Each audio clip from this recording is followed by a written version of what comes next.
after October 7. This idea that you can't even provide context because this is an ally, this is a country that this country is allied with, therefore you can't question anything about what they did, about what they did or what they're doing. The world began on October the 7th. It just began. There is no context, nothing happened before, there was no conflict before, nothing else matters. And it was very clear that it was unwelcome to have that context. What do you think that's about?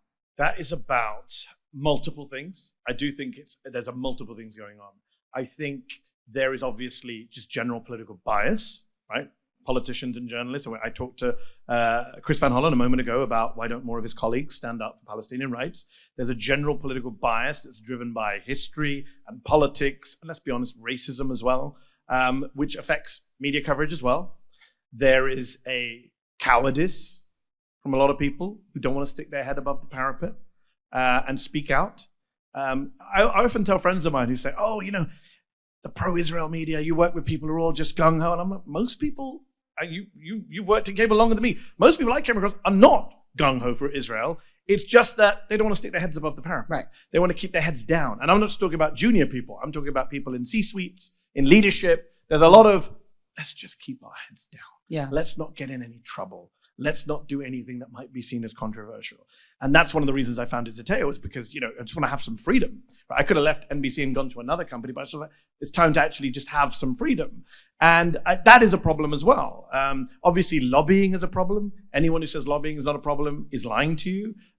If you are at MSNBC or the BBC or any of these major international, Sky News, where I work, you will get lobbied. People will complain. I remember there was one complaint that MSNBC got about me from a pro-Israel lobbying group.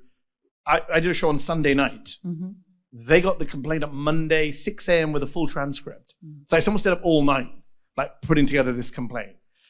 So they're very well organized, people who support Israel, and they incessantly target people and try and ruin careers, and that's part of it as well. Again, people want a quiet life. And actually, I'll be honest with you, it's the people who want a quiet life that I've been most disappointed with since October the 7th. Mm-hmm. Like, I get the Douglas Murrays. I get the ideologues and the racists and the people who just have, you know, whatever political, racial, ethnic, national biases. I get all that.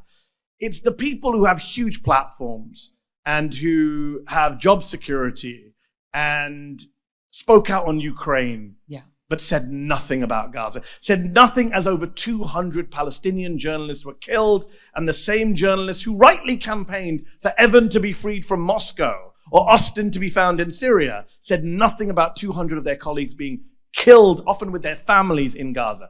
That, for me, I don't think I'll ever get over that.